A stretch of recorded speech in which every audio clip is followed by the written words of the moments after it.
And at this time, we're going to get ready to start our Rowlett Democratic Forum for 2019 for the Rowlett City Council and the Rowlett Mayor's race.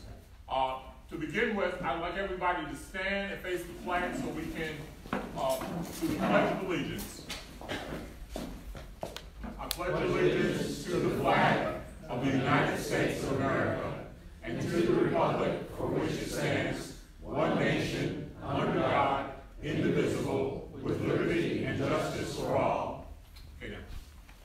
Okay, and so I just want to say a couple of things here. We're on videotape tonight, so just keep that in mind. Also, for people who may not be familiar with this particular building, if you simply go back there, the restrooms are in that direction. We have some water and some cookies there, so anybody like any refreshments.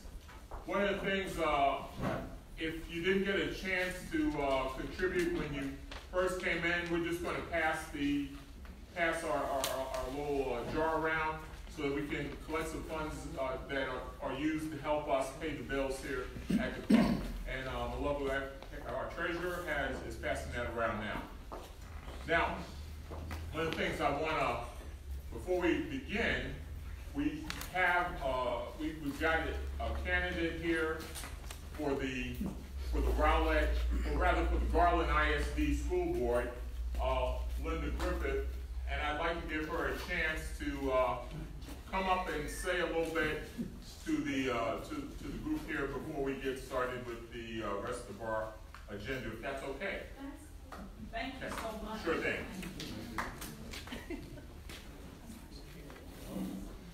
Good evening.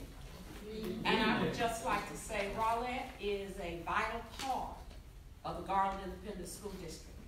You live in our district, and we appreciate your support and your partnerships. I am still running on the school board because my work is not done.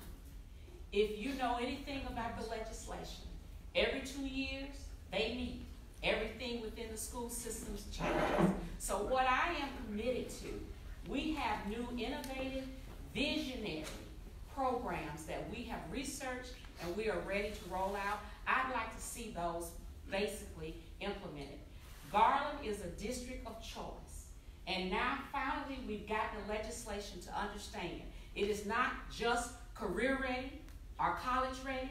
It's all career, college, and military ready.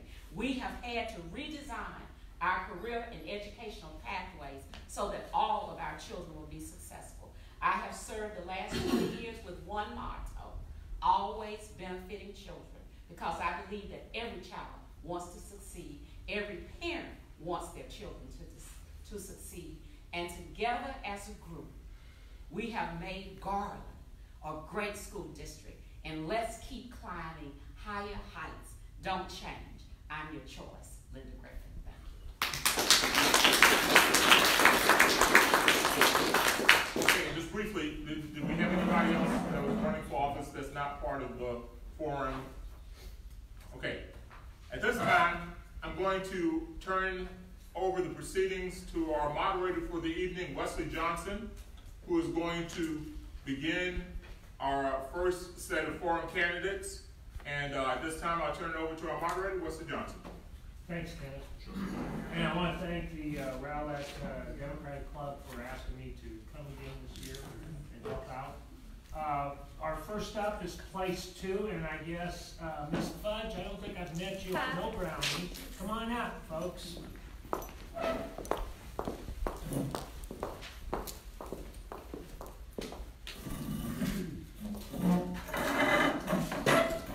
So I don't know if you all have read the agenda, but basically you've got 2 minutes to make an opening statement, and then we're going to set out with some questions and answers. How's that sound? And Ms. Fudge, would you start off and tell us a little bit about yourself? Excuse me, would you tell them about the time? Oh, I apologize. No, I haven't told you about the time. All right, so here you've got 2 minutes to do your opening statement, okay? And then Brownie will have 2 minutes, and we'll try to restrain him. And then we'll start the questions and answers, okay? And Very then good. for For each question, they have 1 minute to reply, and then your opponent has 30 seconds. And that's it. I'm the timer. And I will tell you, stop. And at the 2 minute mark, I'll probably say, when you get down to 10 seconds, well, you can try and wrap up. I don't know where the cameras are. Okay. Thank you. Yes, ma'am. I am Nestle Fudge. I've been in Rowlett for 6 years this coming June. I was born and raised in Garland, Texas, graduated from Lakeview, and I didn't really know that many people when I got to Rowlett. It wasn't until after the tornado, my house was hit and I had my 3 children. So through the support of the community was really when I got that spark that I wanted to give back. And I didn't know how I wanted to do that. I didn't know my neighbors, I didn't know anybody, and the outpouring support was amazing. And I started looking at ways to give back. So I got into the Arts and Humanities Commission. I am on my 2nd term, so 3rd year. Then I was contacted to start doing photography classes at Life Message. I'm also a photographer as well. I joined the Chamber of Commerce, did the Citizens Academy class. So I just wanted to learn as much as I could about this city that so graciously got me back on my feet. And then when the time came up for City Council, I decided that this was something that I felt very passionate about. The things that are coming along in the next 30, 40 years will directly affect me and my children. So I just wanted to be a part of this, and no matter how the elections turns out, you guys will still see me around. So thank you. Mr. Sherrill. Hi, I'm Brownie Sherrill in Sherman County, place 2 on the Rowlett City Council.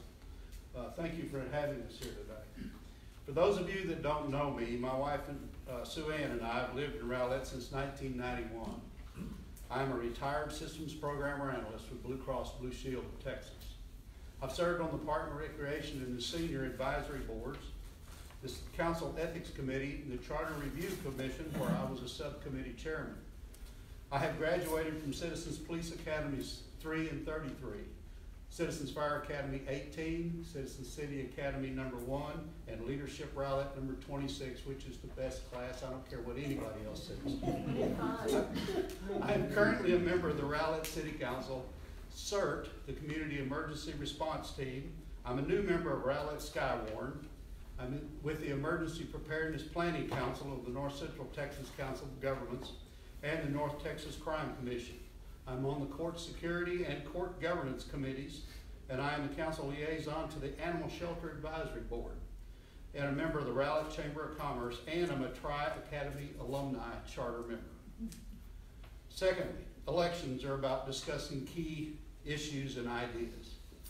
Many issues are very complicated and have a lot of history associated with them. Unfortunately, due to the limited time today, I'll do my best to highlight the key issues. If anyone is interested, I'm more than happy to discuss the issues in detail after the meeting.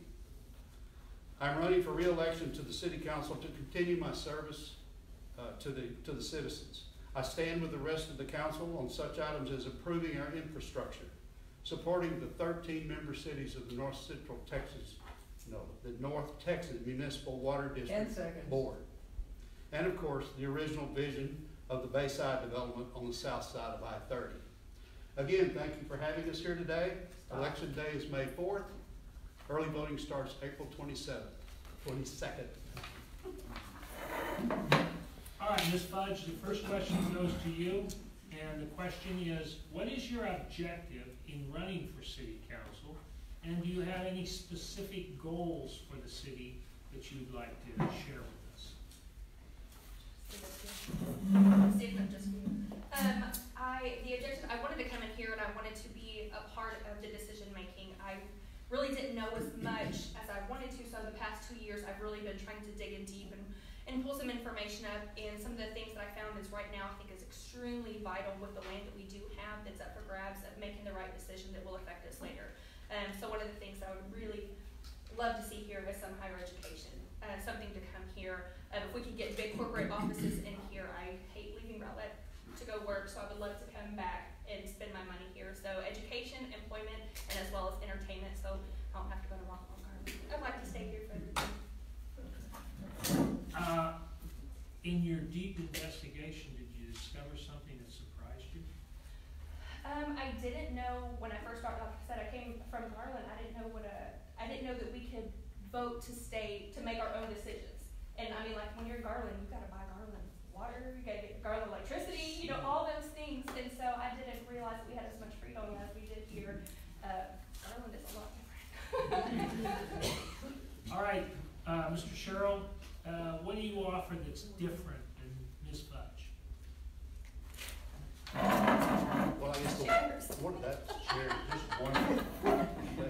You got some felt pads. The one thing I think I offer is experience. I've been on the council for 20 months. I have the experience, I have the knowledge of what's going on with things like Bayside, with our infrastructure, things of that nature. So I think I have that experience, plus I have a ton of experience on working with the city in various places like the City Academy, Police Academy, Fire Academy, leadership, etc. Mr. Sherrill, you mentioned in your opening statement you think there are key issues. Without elaborating on this, tell us the 3 key issues that you have in mind. Infrastructure, and infrastructure, as Tammy said. No, infrastructure, our water rates are key. We need to work with the member cities to get our water rates down, and Bayside. We have to, that Bayside is huge. Bayside is going to help with the tax rates, with everybody else's tax rates, when the Bayside finally comes on, because it's going to be a huge game changer for the city. Ms. Fudge, Mr. Sherrill talks about his experience in being on the council before. Do you see you having a challenge catching up to what's going on with the city? Not necessarily. I'm a quick learner, and I want to come in with fresh eyes. I want to see it from a different perspective, and not to take away from any of the experience that Brownie has, but I would love the chance to gain that experience myself. And that's why I've immersed myself in the city on my own fruition, because it is something that I'm very passionate about, and I want to learn more and be a part of the decision. Mr. Sherrill, when a rezoning request comes before you, what specific considerations do you make to ensure the city upholds its standards based on code, the strategic plan, or the comprehensive plan? When a zoning decision comes before us, it's been in front of the Planning and Zoning Commission before we get it. I'm very concerned about how they viewed the change. I want to hear their meetings. I want to hear what was said in the meeting and everything else. So we go a lot by their votes. We also do a lot about the staff, what the city staff says. They give us a lot of information about the comprehensive plan, how this zoning change is affecting the comprehensive plan. So those are some of the things that I look at. Plus, I look at what the citizens have to say about the zoning change. Ms. Fudge, what considerations would you think are important if you were on council and you were dealing with a rezoning change? Just to reflect off what Brownie said, I mean, we have people in the seats to make those decisions that have the experience and have the knowledge and to come to us. Our city is great with being transparent and posting these meetings and forums, so you can go back and hear what has also had to be said. We know this is our city, this isn't my city. So what do residents want? What does the city want? And as much publicity as that we're getting, I mean, as long as people are coming to us and telling us what they want, I mean, it's ultimately up to the citizens to decide. Do you think we're getting a lot of publicity? Yes and no. I see a lot, but I feel like we could definitely get a lot more. Especially my generation, I would really like to see people in their 30s coming out to a lot more meetings. Do you have some suggestions on how to get them more involved? I think the Main Street Market that we're having in May, I think that coming up twice a year is a great way to get local artists. I'm on the Arts and Humanities, and we've been working with local artists to come out, and they're all about that age range. But just letting them know what we have here to offer. The information is on our website, but it's a matter of telling people. You know, if you want to go look, you can find it. But I think we could do a much better job of publicizing and coming up with some sort of forum to interact. To reduce employee turnover, how would you show or demonstrate to city employees that they are valued and contribute to the well-being of the city? Is that for me? That's for you. Yes, okay. I apologize. That's okay. I think the city does do a wonderful job at recognizing, whether it's through banquets or certificates. I mean, we are a very lean city, and we do that for the interest of the citizens, to make sure that when things do arise, that we do have the money in reserves to take care of our people first. So I do appreciate the people that are working those budgets, but at the same time, I have looked into what it pays to be here. But I mean, ultimately, it's or what you're getting paid and what you're able to contribute and be a value asset to Rowlett, because I would love nothing more than to work in my home city and to give back and to be here each day. Mr. Sherrill, is there a problem with employee turnover? I don't see a problem with employee turnover at this time. Even when you don't have a problem, you do have turnover. But our turnover seems to be very light. We did, the council did raise the salaries of everybody, gave them all a raise that they so well deserve because we were behind the curve. We brought them up, we put them in a step plan so they can see their salary going up year after year after year in steps. So I think that maintains the interest of people working here in Rowlett. We, our public works staff, we have to keep them happy. Those guys know a whole lot about the underground of this city, and so we got to keep them happy, and the police and the fire.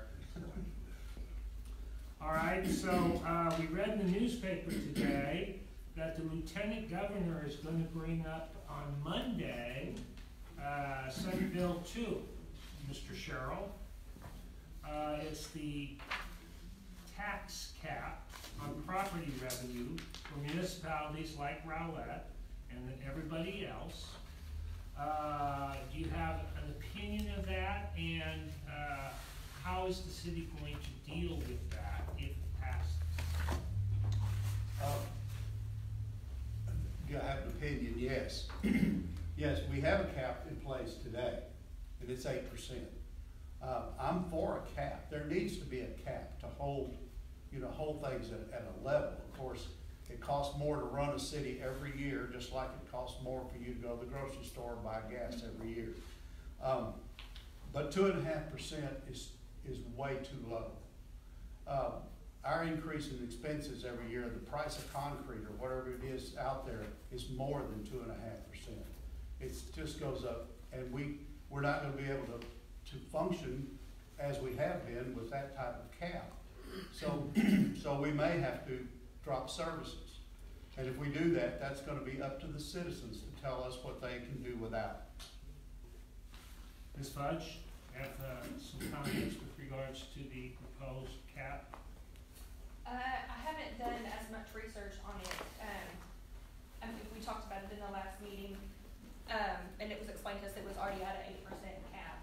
I think if we're bringing more businesses, if our focus is to bring more businesses in here to help alleviate the residents' taxes, then I think that the 2.5 is going to be way too low, and I'm hoping it doesn't pass.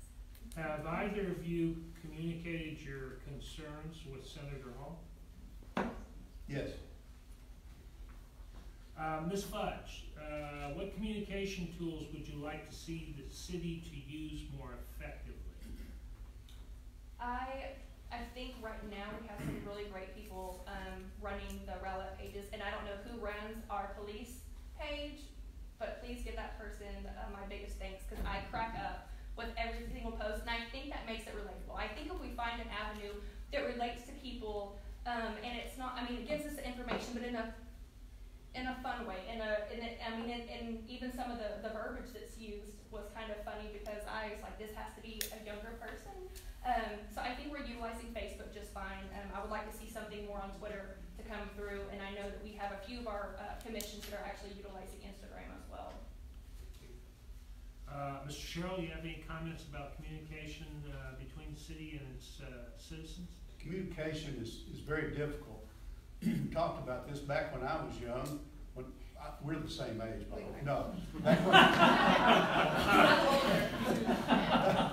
Back when I was about Nestle's age, I guess, you could put an ad in the paper. You could put a little box in the corner of the paper, and everybody in town saw it. So you could always communicate with the citizens very easily. Today, it's a much bigger problem. Putting it in the paper means no one will see it. So, you know, some people watch Facebook, some people watch Twitter. I think you just have to, and then there's Instagram and on and on. And I think you just have to use all of those avenues when you're communicating with citizens. All right, Mr. Sherrill, what was your most important moment on city council up to this date? You know, one thing that I wanted, I guess, and I rung Pam Bell in with me on this. I drug her into it. We discovered the animal shelter did not have a generator connected to it. So therefore, if the power went out in the winter, the animals would get cold. They would freeze. Something had to be done, you know, because when the power went out, there's no heat or there's no air conditioning. So that's pretty critical, you know. And so I started campaigning for a generator for the animal shelter, and I pulled Pam Bell in with me, and we somehow wrangled the city into getting that generator, and it's installed and running today. Very good. And Ms. Fudge, is there a particular issue that Mr. Sherrill has taken in his time on the council that you disagree with? Most everything he stands for, I have yet to bat an eye at. So I like Brownie. I like Brownie as a person. I like the way he sees things. I think you're very inspirational, and we even interviewed together, and I've even told him I want to be you. Maybe at the same time one day I'll take a different seat. But I think he's an amazing person, and I highly look up to him. Thank you. And Mr. Sherrill, do you have any comments about your opponent or your? Oh no, like she said, we were on TV one day together. I think Elise, Brownie and Fudge show. yeah, the Brownie Fudge Brownies. It was Elise Bowers interviewed both of us for a spot on her section of the show, you know, and no, I've known Nestle for what, 3 years, 4 years, something like that. She started coming to the chamber, and so I know her. No, I don't have any problems with Nestle at all. How are we doing on time? Fine. Very good. Yeah, there's only 2 of us. Yeah. Okay, all right. Their timing is fine. I'm not timing the whole meeting. Okay. I was trying, I'm trying to make sure, you know, we all get out of here by 9 o'clock. Okay, so we do have some time from the audience. Anybody in the audience have a question you'd like to ask the candidates? I guess I gotta speak up. Anybody have any questions for the candidates? Well, first of all, I have a question for all of them, so can I wait till the end and then address it to all? No, they might not be here, so you're gonna have to probably You're let the, leaving? you Leave. All right, I'll take my shoes off. I think if you go ahead appropriate and ask each panel, don't you think? Well, okay. You don't have to You don't have to stand, we stand can up. hear you. We hear you. Oh, okay. Well, you may think this is beyond the purview of the council, but it's not. I'm concerned with global warming, the things that are making it critical for the whole planet. Well, we're part of that. I want to know what our council people are doing to help make Rowlett a forward-thinking community about things that we can do to help the overall problem with our environment. They can be big things that can be broken down into little things, because there's so many big things we need to do, but we can't do them all at once. I want to know what your thinking is. I first was going to say how many even believe that we have a crisis with that. Can I have an answer from each of you? Do you believe we have a crisis with that? You know, I can't say for sure, but I believe something's going on. Okay, You know. that'll pass, otherwise I'm gonna say, as far as I'm concerned, it disqualifies you if you don't.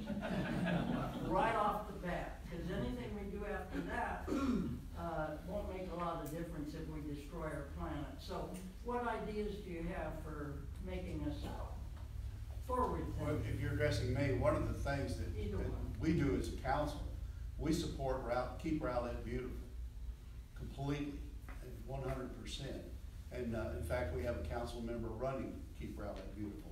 So we keep that aspect of it going. We keep trash picked up. We keep the environment a little bit cleaner out there. As far as the council goes, we are trying to be as fuel efficient as possible with all of our vehicles. And so that's about all we can do. We can't vote or anything, for that, but that's what we do. I absolutely do. I'm an avid reader of Stephen Hawking and Richard Dawkins, and I truly believe that everything that we do has an effect somewhere else. If the human race was to die off, the animals will still survive. We are not indebted to this world in any way, shape, or form. One of the things that I did was adopt one of the roads from the Keep Rowlett Beautiful, which stretches from Dow Rock all the way to Miller along Chisa. And I mean, it was just a small piece. But I mean, even if it's just picking up trash, being responsible, really working on recycling, I would love to see more solar panels, even though some people think they're ugly. What they're doing, I truly believe in. And I don't want to ruin this world for my grandchildren and great-grandchildren. Do you think there's anything we could do about the excessive plastic? It's terribly detrimental, and I know I don't have to tell you why. I think we just need to bring it to the forefront. I know that there are a lot of campaigns that are going towards, using like Brita instead of using bottled water. If we just make more of a point to have people interact and help utilize different ways to, if you have a water bottle, to reuse it, things of that nature. But I really think we just need to talk about it more, make it known as an issue, because I think the more you bring it to light, more people will hear about it and want to do something. Let me say something too. Nestle's not going to know about this, but we met, part of the council met with our county commissioner. We took him on a little tour of Rowlett. We showed him things like the trash in Ray Hubbard. Mm-hmm. That trash, those plastics, whatever is in that mess, comes down from as far away as McKinney. Mm-hmm. And especially like probably tomorrow or the day after, we're going to get an influx of it because of all the storms we had today. So we are working with them. We want to try to catch that trash at the mouth of the Rowlett Creek. As it's about to enter Hubbard, that's where we want to get it. We want to catch it right there and see if we can't start pulling it out of the lake and getting it out. People that live on the lake that have this trash problem backing up to their house, they've tried to do something with it, but they can't because in it is logs, and they're water soaked and they can't, they're too heavy to lift because they're full of water. So they can't really clean the trash up because of everything else that's in there. So yeah, we work with the county commissioners. We're trying to work with them to see what they can do to help us to get rid of that trash that's coming in the lake, for instance. Any other questions? Was that loud enough?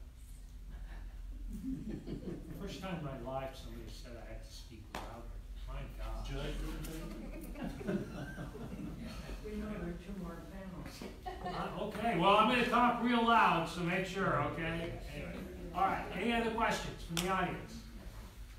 All right, folks, thank you very much. We appreciate your candor. And we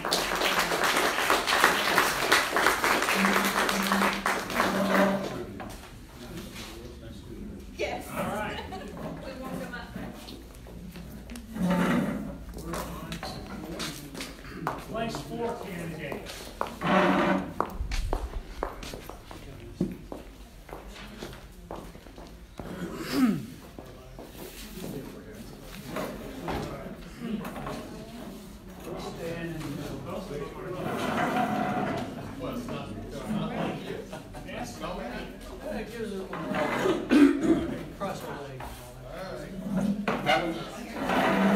Y'all don't want to sit next to each other like Nancy and I did? I didn't set the place down.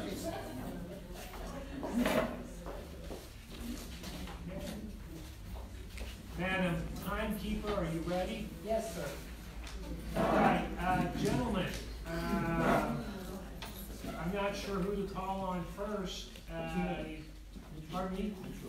Yeah, I know. Well, I'm trying to decide which one to do the intro first. Mr. Frisbee, your opponent is pointing to you. You're first. I pointed to him first. Give us 2 minutes of why we should vote for you. Sure. Good evening, everybody. My name is Louis Frisbee. I've been a resident of the city of Rowlett for about 22 years. Grew up in El Paso, what I call the real West Texas. Always wondered why the folks up at the Panhandle call themselves West Texas when maybe they can't quite read a map. But anyway, loved growing up there. I graduated from the University of Texas at El Paso, where I earned my Bachelor of Science in Civil Engineering. I started my career with the Texas Department of Transportation, designed and built a lot of roads, bridges in Central Texas and here in Dallas. After starting my career, I decided to get a further education and earned a master's in business administration from the University of Texas at Dallas, and specialized in marketing, mostly management and strategic planning. I started my own business 15, 16 years ago, Metropolitan Infrastructure. It's a firm that specializes in helping municipalities of all sizes with all of their infrastructure challenges, everything from master planning, thoroughfare plans, roadway designs, drainage systems. I've also worked with a lot of developers and a lot of contractors and businesses to help them to develop their plans to make improvements on everything from medical clinics, shopping centers, etc. So I have a very strong technical background, but I also have been 10 seconds. very interested in my community, coach soccer, got my kids through college, and in fact my daughter's about to have a baby, so if I'm a little scatterbrained, it may be because of that tonight. So This is your first grandchild? First grandchild. Oh, good. You'll make a good grandfather. All right. Whitney, tell us about yourself. Thank you, sir. Well, my name is Whitney Lanning, and I'm running for council member place 4. I've been a resident with my family in the city for over 20 years. I have experience in both state and local government. I've been the chamber commerce, and I've served on numerous boards and commissions over the different years, including co-chair and chair of the Charter Revision Committee. I'm currently on the Economic Development Advisory Board. I led the effort for the tornado recovery for the long-term recovery effort. And I've also recently done the Strategic Planning Steering Committee. So I've had a lot of recent experience within the past 5 years for city government. My strengths are in strategic planning and seeing the big picture of how things operate. I think that's really important in this type of a position, so that you're not caught in the weeds and in the grass, but you're able to see the total picture of what's going on with this city. Thank you. All right. So I'm going to ask a question that's not on my list to both of you that we asked the other candidates. Give us your opinions, Mr. Frisbee, on the Lieutenant Governor's ideas of capping municipalities at 2.5% increase on property taxes. Well, we had a similar question on Monday, and I'll give a similar answer. The federal government will very often pass laws that affect the states, and the state legislatures are not very happy when they get unfunded mandates.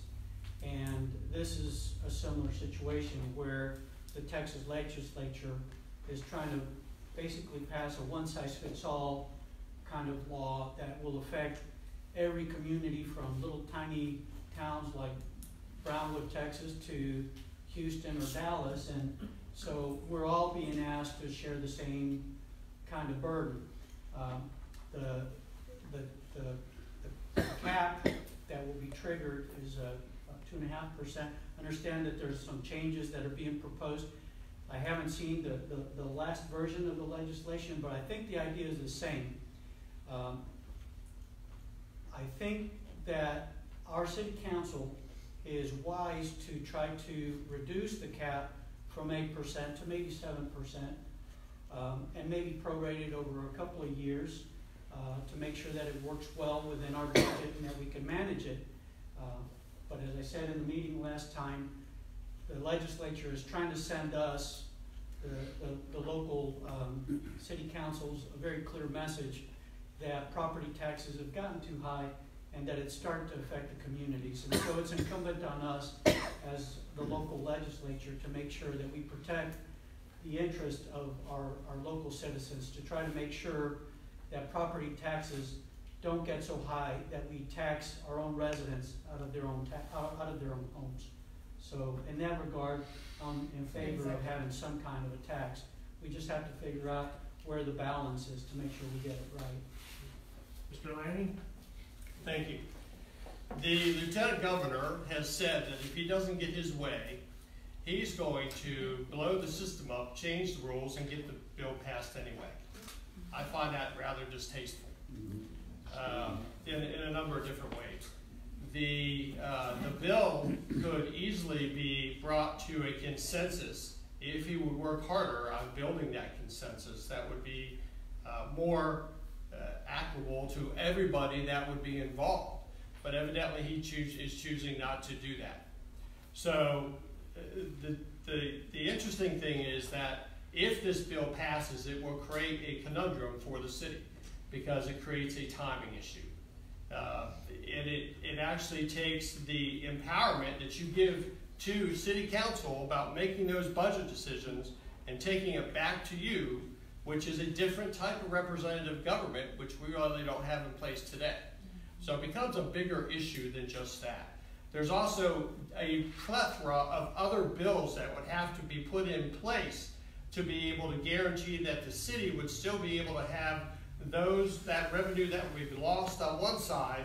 They're actually talking about raising the state income tax on the other side and trying to make up for that. So unless all of that works together, you lose as citizens because we're not able to put forth a budget that takes care of our core essential services and make sure that those get done for you. And just as I asked the other candidates, have either of you expressed your opinions to Senator Hall? Yes, when I was with the chamber, we went and had meetings with all of our congressional legislation there in Austin, and we relayed our feelings toward that bill to them, and were met with varying opposition. And Mr. Frisbee? Yes, likewise, I was in Austin last month with the leadership Rowlett class, the best class today. It's a standing joke for those of you that aren't aware of that. But yeah, it was mentioned that that was a concern to the local citizens and that it would set up a chain reaction for, as I said earlier, all the localities. Oh, I apologize profusely to everybody because I happen to be a resident of Garland, and Senator Hall is my senator, and I assumed that you all had the same state senator, and I have been corrected. Is that correct? No, we Yes. don't. Because Johnson is our senator in this area. Yes. Yes. It's all in Rockwall County. We have both. Okay, all right. Okay. Well, Then we should be talking about both of them. Hall's about 9/10 of our representation. Okay, well then I only 1/10 withdraw my apology. But nonetheless, in answer to that question, we've met with both sides of the Senate. We also met with all of the House side and conveyed our opinions there. Very good.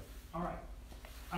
Mr. Frisbee, traffic on Miller Road Bridge between Chisa and the George Bush appears to be increasing. Do you agree with that, and what's your solution? Well, it does not appear to be increasing. It is increasing. There's no doubt.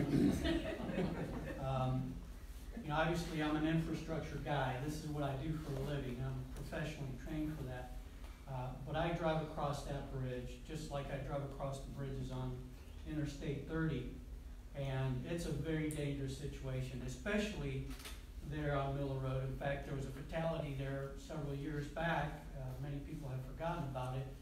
So the peculiar thing about the Rowlett, or the Miller Road Bridge, is that it goes over the lake and the bridge belongs to the city of Dallas.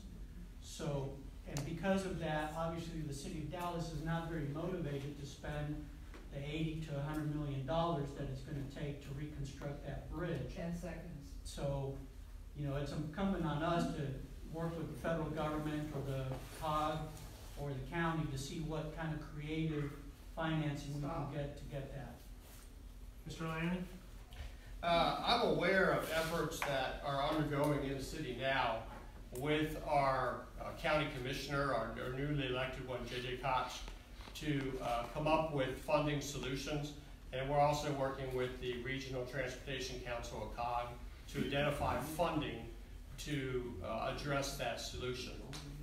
That is a long-term solution. It is not easy because there are so many jurisdictions that have to be brought together at the table and agree to make that happen. Mr. Lanning? Yes, sir. Regarding the city charter, would you propose making any amendments, and if so, what changes would you suggest? There are inevitably always changes because that only happens once every 5 years.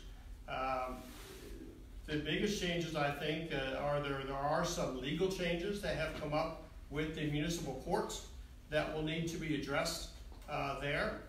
And then a proposal that was brought to us a number of years ago, I believe, deserves a second look, and that would be creating an office of an ombudsman that would take on issues outside of the city personnel, that would look at them independently.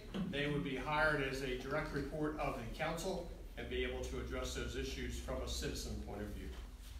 Mr. Frisbee, any suggestions on changing the city charter, and if so, what?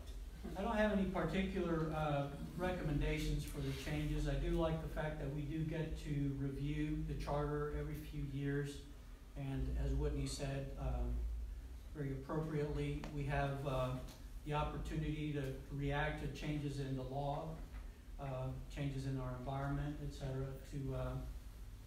It's a living document. You know, we improve it as we go along. So. All right, this might take a little away from the global question that will come later on, but as an engineer, you may be aware of other cities around the country making efforts to become more sustainable or green with recycling, energy conservation, green space, etc. Do you believe the city of Rowlett has allocated sufficient resources to making the city more green? That's an interesting question. I'm obviously in favor of making improvements to making our community a greener community, to reducing our footprint, our energy footprint, the efficiency of the construction and the development that's going on. Obviously, that's kind of in my backyard. I deal with that on a regular basis.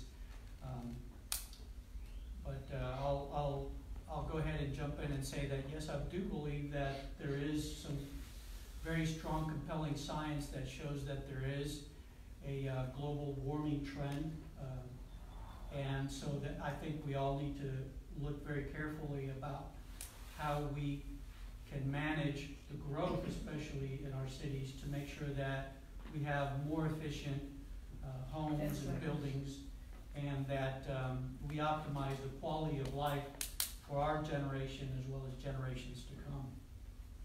Mr. Lanning.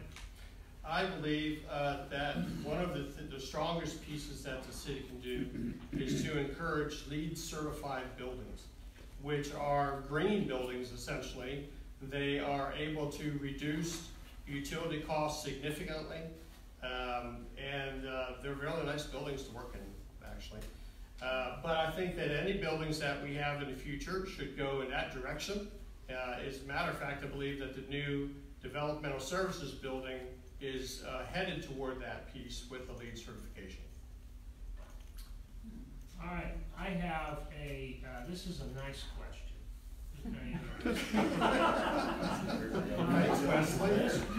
Mr. Lanning, Yeah. if the city received a no strings attached grant of $1 million, where and how would you allocate that money and why? First of all, I want to open by saying that the city needs to apply for a lot more grants. We've just recently applied for a SAFER grant, which saved the city over $1.5 million in 3 years. So it's important that we apply for those grants. Now, if we were to receive $1 million grant, I would propose having all of the city departments made a bid for what they felt would be the biggest impact. Because I don't think there's any one answer to that. I think that there should be a discussion about where the biggest impact for the buck would be. It's not an easy question to answer. There's not just one thing that I could put my finger on and say that's possible, because we have close to $500,000 of unmet needs that are in the bond, and any one of those could be taken care of with $1 million. Mr. Frisbee, the question is, if the city received a no strings attached grant of $1 million, where and how would you allocate that money and why? I agree with Whitney that we have a lot of departments that can certainly use it, and I'll tell you, $1 million sounds like a lot of money, but in public works, that's really not a lot of money. That goes really quickly. Among my pet projects would be hike and bike trails. I think it's a great way to enhance the community. It's a very democratic type of investment where everybody has access to it and can enjoy it. I would love to see hike and bike trails along the lake. It's ironic that our city is surrounded by the lake, but it's all privatized, so those residents can't really enjoy it. So I'd love to see them have a chance to enjoy more of the lakefront. Questions from the audience? Of course. And your question is? Well, I don't even have to ask the preliminary one, do you believe, because you both indicated things that make me think you are aware of We the believe. problem. Yes, and so I was going to go along the line of what we could do to work with builders more, and you addressed that partially. Yes, ma'am. And I want to know if you're willing to really raise the standards and hold these builders and developers particularly accountable, because there are things they could do when they are building that are not that expensive. If you wait and try to fix them later, they're much more expensive. Absolutely. And this is just one little illustration, and not everybody cares about this one, but we all have a safe house, a safe place in our homes, or we should, as you know, after the last tornado. And if they took the closet or whatever you're using for that at the time they're building and reinforced it, would cost practically nothing. So I'm wondering what ideas you have, or how willing you are to hold the developers' feet to the fire. Sure. So the way that I would envision that working is through the Economic Development Department. They have the most contact with new developers coming in and doing site selection and those things with businesses coming in. So as part of that discussion, they could certainly say, we encourage LEED type buildings, and we want to be able to provide you with the best, our best foot forward to put those pieces in place. Because you're absolutely right. With a dime saved here costs $1 later. So those types of things are very important, and I do believe that they would benefit our city greatly. So I'll take a crack at it this way, if you don't mind. I've been running an informal poll through various businesses around Rowlett, asking them how many of your employees are residents, local residents, and it varies, but by and large, it's about half. So here's the interesting thing. How many of you and folks at home spend an hour a day commuting, going back and forth? Now, think about how much less pollution and wasted time we would have if we had more employment here locally. in places like the North Shore, or up and down 66, or along the PGVT. So economic development is vital. And the one other thing that I'll add to that is that our form-based development code can serve us very well, but we need to make sure that we enforce it very strictly and to make sure that we really do maximize what we get out of these developments, to make sure that they don't create a burden to our community and our society. Because if we don't get it right, it's, you know, that first generation is really going to enjoy it, but then the second, third, fourth generation, they have to put up with all of that. 30 seconds? 30 seconds. Okay. So one of the other things I just wanted to elaborate, as part of the Economic Development Advisory Board, I have, I'm privileged to be able to see a draft copy of their new strategic plan.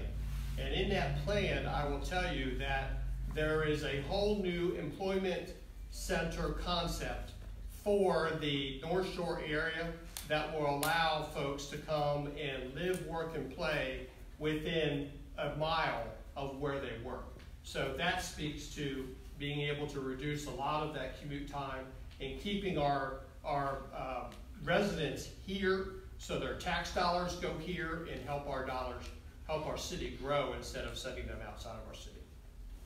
Okay, I have a question. Yes, ma'am. Basically, we're hearing that there are a lot of people that work here that don't live here. The thing that I see that is a problem is a lot of those people can't afford to live here. So what would be your solution for providing housing for those people that work here, good hardworking people, but they can't afford to live here? But you mind if I take that one? Please do. That's a really, really tough question to answer. Now, let's put a little perspective on it, because back 20 years ago, when my wife and I had our first child and second one on the way, and we were looking for a place to live, that was one of the things that attracted us to Rowlett. The house that I bought at the time was $150,000. That same house in Plano, or Frisco wasn't what Frisco is today, was almost double. And so that allowed us to have a place to live and raise a beautiful family. The dynamic has changed completely. I don't know what the answer is, other than helping those organizations that are assisting working class families to help get financing so that they can get their foot in the door with owning a home. Apartments is not necessarily the answer. It's part of the answer. I'm considering myself part of an expert on this. So go ahead. Whitney? All right, so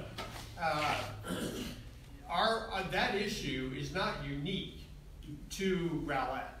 The housing prices have increased in all of DFW over the past 4 to 5 years by 40 to 50%. So we're not the only ones that are struggling with that issue. Actually, there's a housing crisis in the United States. It's Yes, just ma'am. that we don't talk about it very much. Affordable housing. Right. Now, there's a housing crisis, period. All of them? Question? Yes. Time for one more question. I have a follow-up question with regard to apartments, and as much as it is an issue that has been visited with the city for years now. So what I'd like is more of a response about what your approach would be to working class apartments. That is, those apartments for people that are not upper income, but let's say firemen, people working for the city, police, teachers. What is your attitude that you would bring to the council with regard to, would you actively seek more apartments of this nature? Or just accept those that come in and want to be here? Or would you actively prevent them from coming in? Want to take that one first? Sure. So I would say that as far as market rate apartments, we have plenty of them. And that we should allow the market to be able to develop and figure out whether that absorbs that level of apartments or not. So those are really the apartments that are catering to, I hate to throw out a number, but it's high rent, right? So we have tons of those. Some of the deficient areas are the affordable pieces and also senior housing. Senior housing is the worst out of them all as far as being underserved. So I would be interested in seeing proposals for both those areas. My take on apartments is probably significantly different in this regard. I am a very strong proponent of mixed-use development, and especially transit-oriented development, meaning that we could use the same model that the Europeans have been doing for generations, which is having businesses and shops, restaurants, and so forth on the first floor, and then having individuals that live on the second, third, fourth floor. Wouldn't it be great to come home and say, I'm hungry, I'm going to go down and grab a burger, or watch the ball game downstairs, or have people come for dinner or whatever, or do shopping. When you have commercial development mixed with the residential, it allows the economics to change, and it makes those residences more affordable, or at least more attractive, and it reduces or eliminates a lot of commutes. All right, folks, thank you very much. If I can make a real quick comment. I hope you all noticed that on here we have a Frisbee and a guy wearing Jerry Garcia tie. We ought to go outside and have a concert.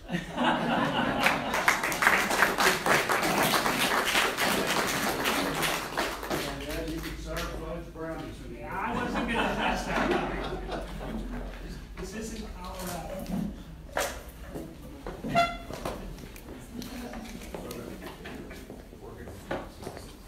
Sure. 5 minutes before we start the next round? I'm going to have to leave. 5 minutes?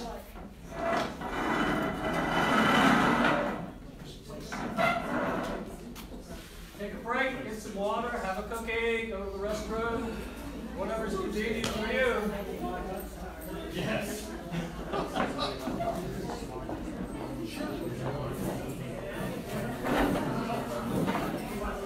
was going to say, I thought the number should always be better. Am I vocalizing better? I think people understand what you're trying to say.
Let's get started, everybody.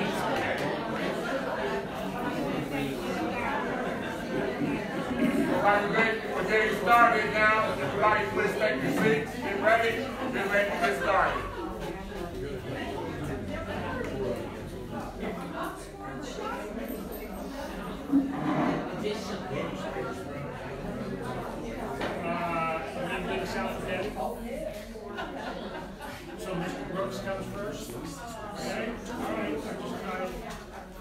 you don't slight one of the other. All right, is everybody gonna have seats? We're gonna get ready here, or get started again. All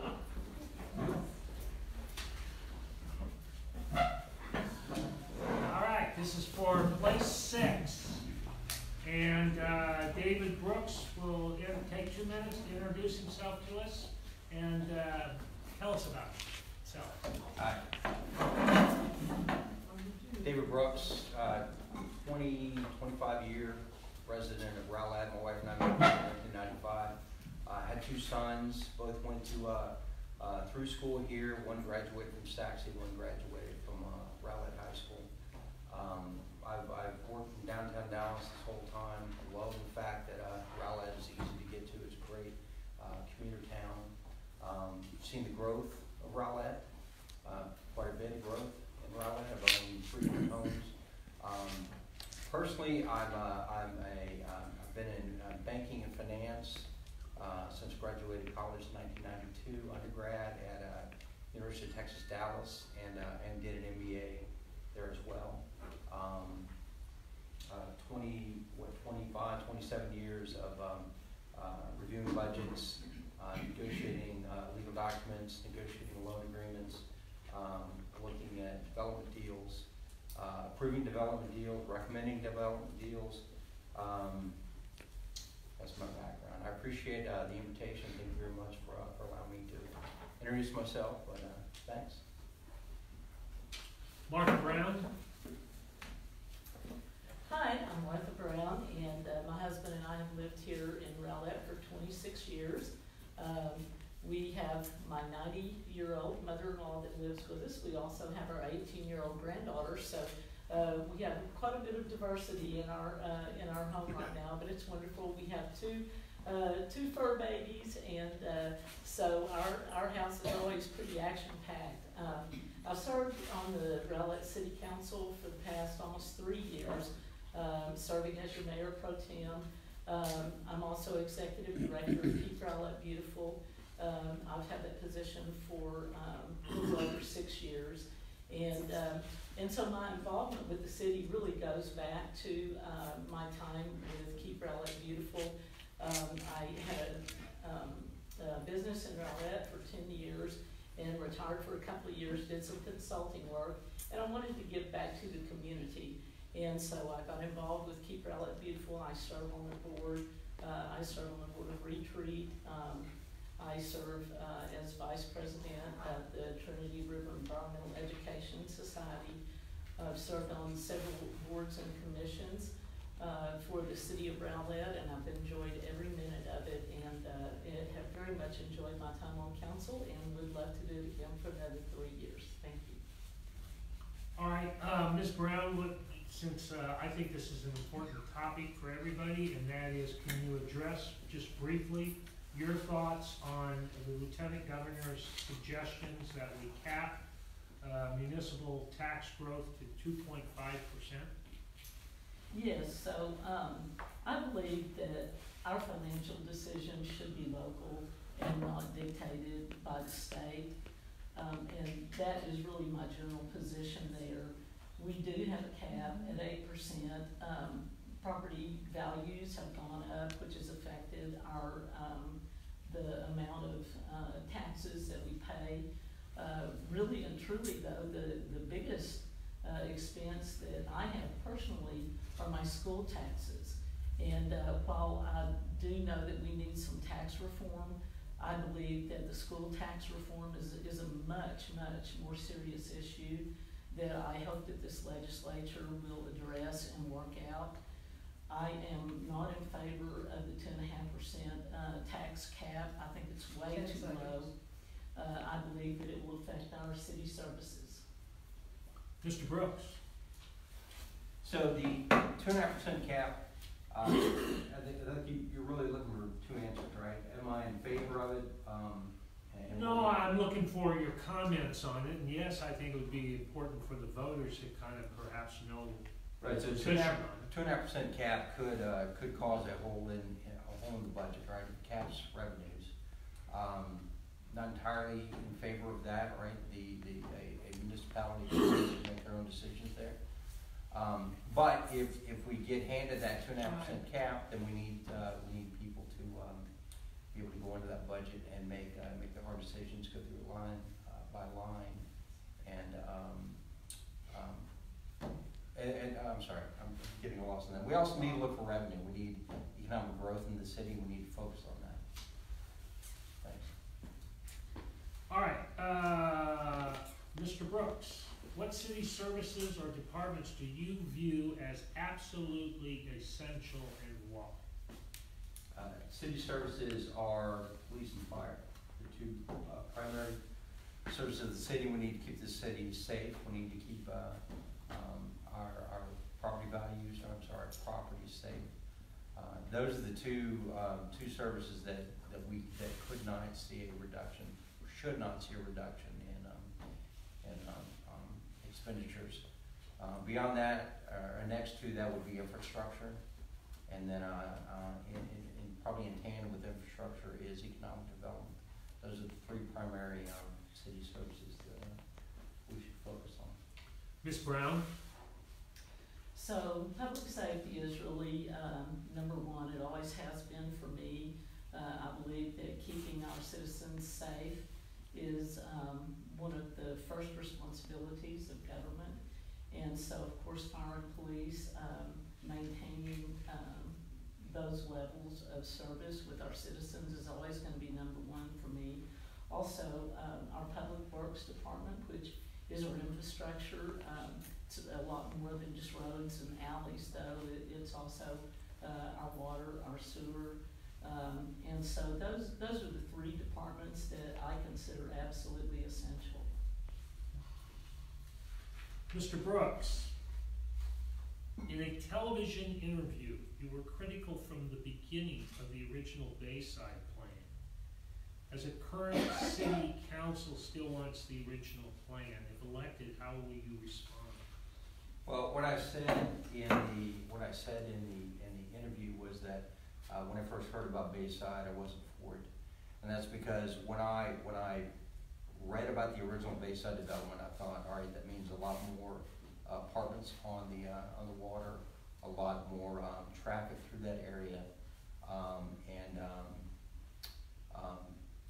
well, frankly, I just didn't think that developer was going to come through with the Crystal Lagoon, et cetera, which I was pressing. Anyway, it just seemed like a big development on the city where we've already got a bottleneck going through Rockfall. I didn't want to see all that. Has your position evolved? My position has evolved. As I've learned more about the original Bayside development with the resort, the Crystal Lagoon, the fountain, I think that would be it could be a good draw. We've had one developer say that it wasn't economic, and I'm interested now with the new developer. Their thoughts are. And Ms. Brown, can you give us your comments on Bayside? Well, I was in favor of the original vision as laid out by the city and the original concept.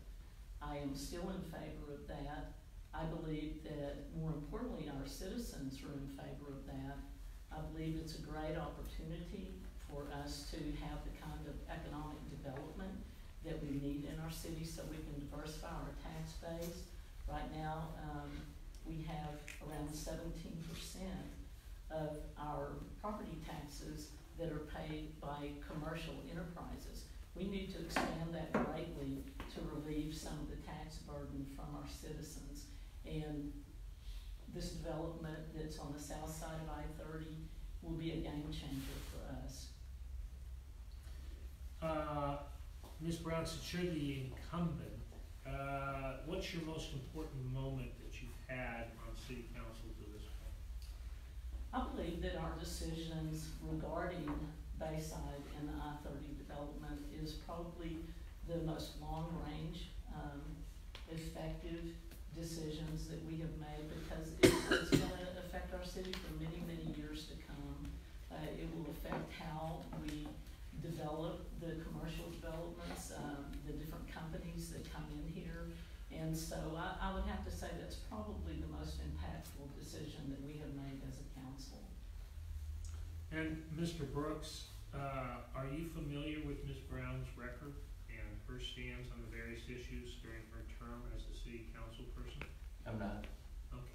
Do you have any specific issues that you may have disagreed with her or had a different opinion of besides the initial creation of Bayside?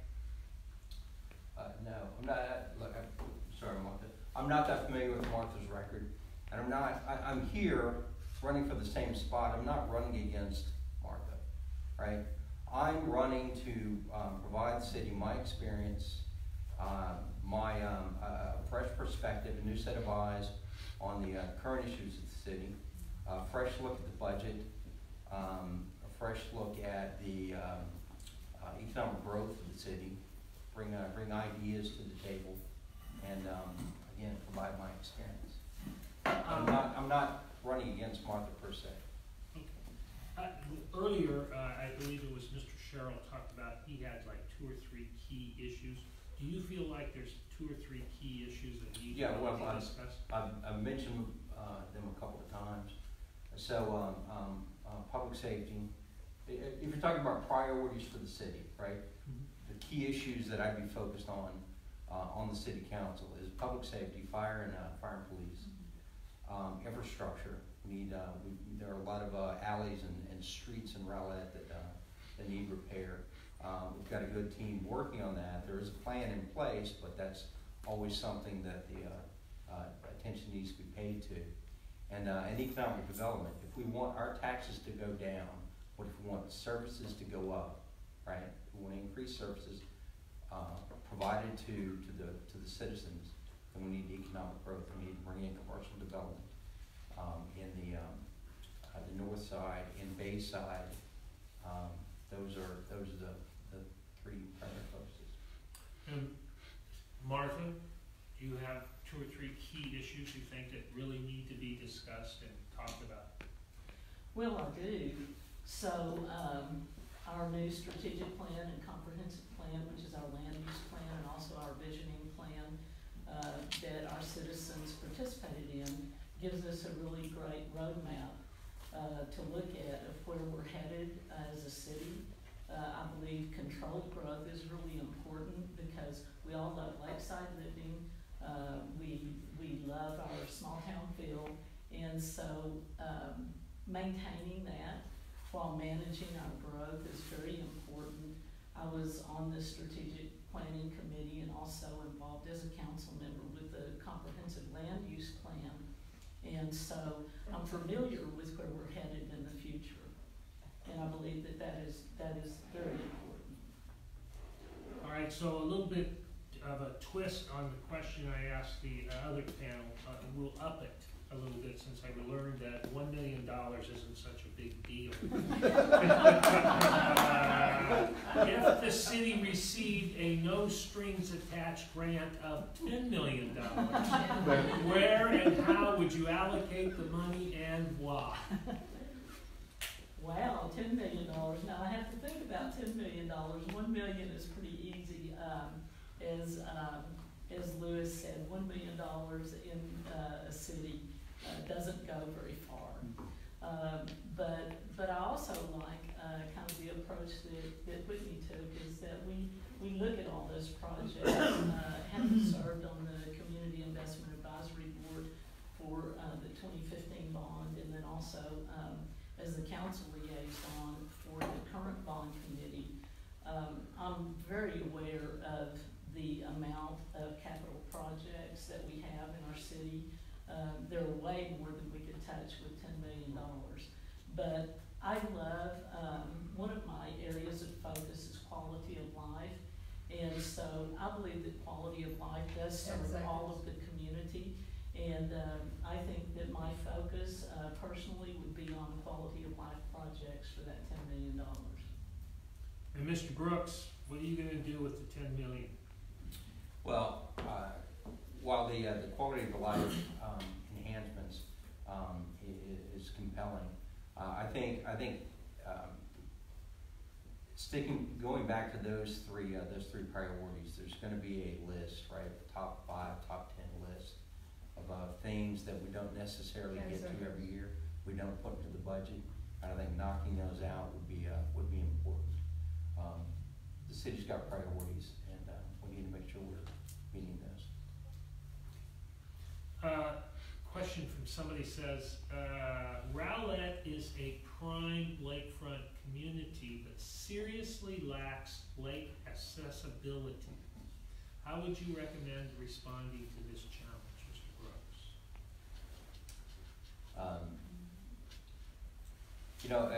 An idea I heard while I was out campaigning was some of the money should be set aside in the budget. And this is an idea, and I haven't looked at this as far as the feasibility in the budget, but money should be set aside in the budget for right of first refusal. So that as properties come up, most of the, let me back up, most of the lakeside is in private hands. So with right of first refusal, if we had a program whereby we could go, whenever something did come up, we could either try to acquire it ourselves or put a developer in place that would do a public-private development whereby certain parts of the land were set aside for parks, etc., for public access. Then I think that's something that that's the way we could efficiently provide more access to the lake, as well as for future economic development. Ms. Brown, do you have any ideas on how to increase accessibility to the lake? Well, there again, it's the controlled growth. It's identifying those strategic areas that we did in our comprehensive plan. We're actually working on the ideas that David put forward there. The I-30 development, there have always been plans there to have public trails. There's a public boat ramp there. Also on the north side, there's a park, there's a new dog park, there are trails, and that's all around the lake. And so we have strategically focused on those areas. I believe that taking private property that's mostly single-family homes and taking them piecemeal and trying to have a first right of refusal, you would not have connected trails. You would, it would be pretty difficult to take that approach. I can appreciate that, and I think that we all want more lakeside access, and that's what the developments at I-30 are going to provide for us. We also at Signature Gateway have the same thing going on there with the development that will provide public access and trails to the lake. I think you're right. Bayside's going to give us the biggest bang for the buck. It certainly will. All right, this was a question on the place 4 candidates, and it is the Miller Road Bridge between Chisa and George Bush appears to be increasing daily. What would you do to solve this problem? Martha? Well, we allocated funds in the 2018 bond that was approved by citizens to widen Miller Road. And we have done that strategically with several infrastructure projects. I believe the Merritt Road Connector is a good example of that as well, where we don't have the ability, the funds, or even the right, as it belongs to the city of Dallas, to go in there and do that. So we fund what we can, and the widening of Miller from Dow Rock to the railroad tracks is our part. I took our county commissioner over to the Miller Road Bridge, and I know I'm not the only one that has done that. But we want our elected officials in the county that can participate with us, or can talk to Dallas, bring in some other funds for us to be able to have that project funded. Mr. Brooks, any comments? Well, not necessarily specific to Miller Road. Look, the growth in the surrounding area, be it everywhere from Rockwall, further east through Roy City out to Greenville, traffic has increased, and it's going through Rowlett. Particularly once we have the turnpike go through. People get off that turnpike, they go down 66, they go down Miller Road, that go down Liberty Grove and down Dow Rock, or Princeton to Dow Rock. We need to expand all of them. And it seems to me that, you know, you mentioned the county commissioners. Wasn't it the county commissioners that got together to fix the bridge on Miller over Rowlett Creek? Yes. Yes, Yeah. that is correct. So they got the power to do that, and we're getting on the radar for the Miller, that Miller Bridge. Very good. All right. Questions from the audience? Yes, what's your question? Well, this is a new idea, I'm sure, but, I wanna know well, first I better ask you, are either of you unbelievers in the crisis, environmental crisis? Don't. So hang on, so are you, because there are several degrees there, right? So are you asking if we believe the planet is warming? And then it can go from there to how serious is it, right? How quickly do we need to do something? Is that a yes or a no? Well, I believe the planet has warmed over the last 100 years with the industrialization. And then it creates a crisis we need to deal with. And it creates, well, in what sense? Existential. Try that. Oh, no. Are you saying it creates a crisis in that if the planet continues to warm, then there are going to be serious knock-on effects that we'll have to deal with? Yes, if the planet continues to warm as it has, there will be knock-on effects that we will have to deal with. Do you wonder how I would suggest that we deal with those? Well, we need conservation, we need technological improvements to help us with that conservation. Okay, I guess that you're a believer. Okay, what I'm getting at is I don't want to waste my questions if you don't believe it. As far as I'm concerned, it disqualifies you. Okay. So, if you're a believer, okay, let's take it from here. What things can we do specifically? Previous place candidates have indicated some things, but what do you have in mind specifically that we could do? Let me just throw something out. I think of back to the developers again. There are things that they could do if the council holds them to it. I agree. Okay, there are things There that should be you strict standards that the city puts in place on building. Yeah, just for simple things. I'm not even talking about big money things now, but the developments need more green spaces. They need more trees in there. That not only helps the environment, but it helps our mental health. And as you know, we're getting crazier and crazier, so we need help. Speak for yourself. You say you don't see how you're acting. So, That's supposed to be a joke. I understand. Okay, what do you I'm not have in mind? offended. I would like to answer your question some, since I spend a lot of hours every week on environmental stewardship. And certainly there are things that we can do, there are things that we have done, but we can do more. I like the concept that we can change behavior one rooftop at a time. And that's where we really affect change. The Environmental Learning Center that our citizens just approved some funding for is a major project for Keep Rowlett Beautiful. Yes, we do cleanups, but with the cleanups, we're actually not addressing the root of the problem, which is behavior. And so through that Environmental Learning Center, we have an opportunity to educate our children, also the adults in our community. And so I would love to see that built so that we can have continuing education, because if people don't know, then they don't change what they do. Changing behavior is really tough, but it's been done before with cigarette smoking and that kind of thing. It has to be an all-out It does. effort. Maybe slow, but we can change it, but it's tough. Anything else?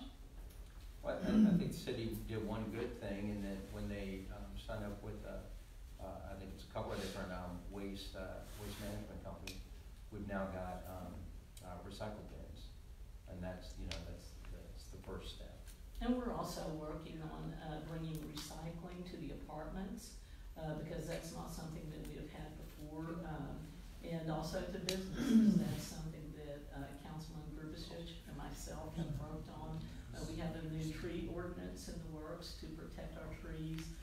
We understand that tree canopy affects our air, it affects the temperature in our city, and also, as you said, our mental health.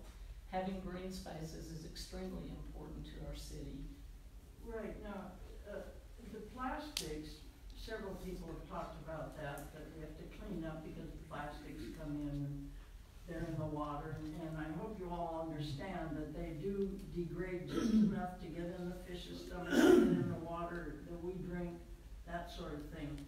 But the plastics, it seems to me, should be addressed farther back even, not just recycling here. But we need to work on getting the stores not to carry so many things made in plastic. Let's go back to bottles. When I was a kid, I made a living collecting bottles, and you sold them for 2 cents each or something. And we also recycle glass. Yes. Yes. Yes. I'm all with you there.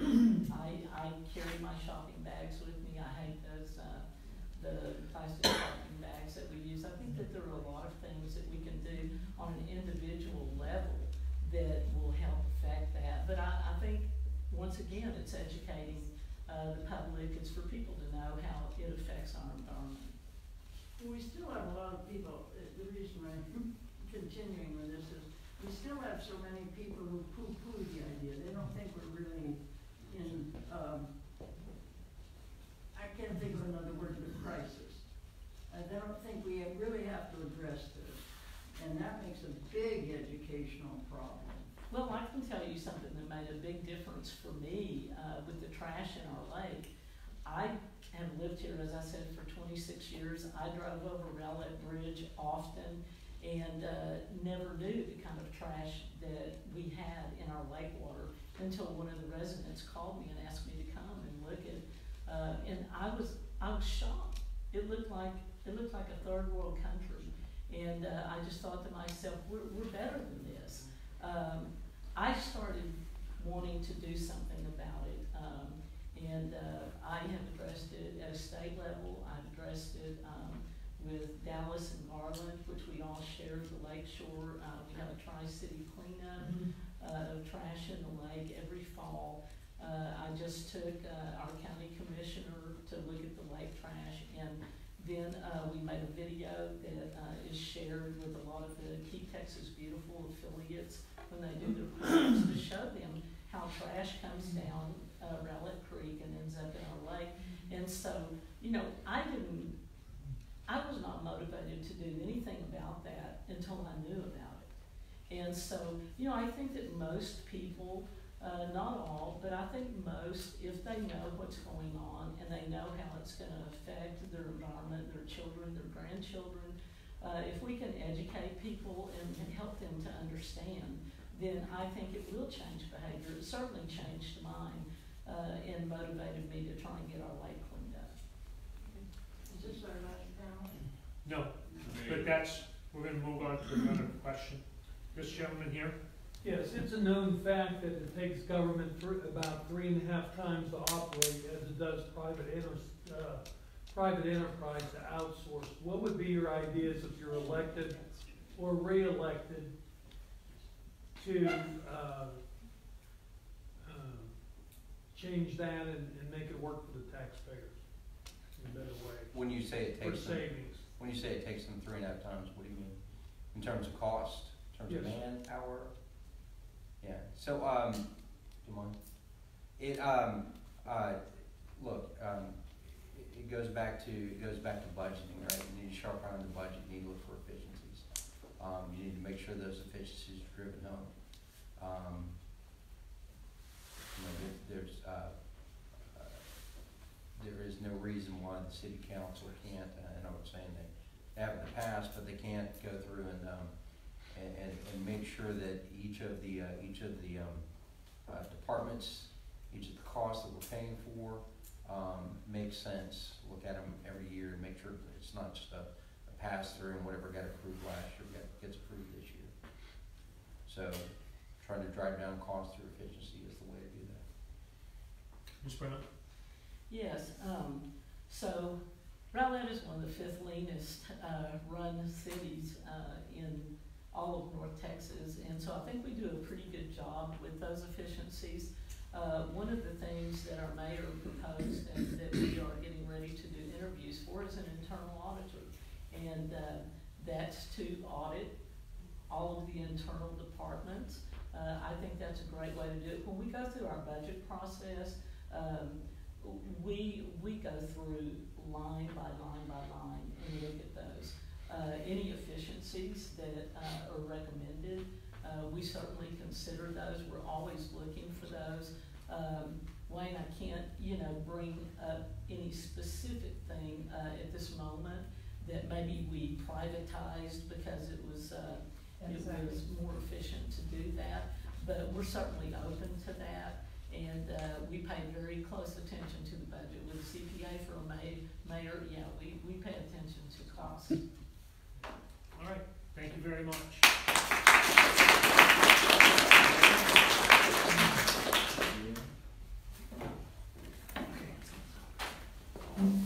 Thank you, David. No break. Do you need a break? No break, no break. You need a cookie? You need to get a little more sugar? I know, I'm dead. Boring person. Nothing good happens after 7:30. I feel really bad having this plastic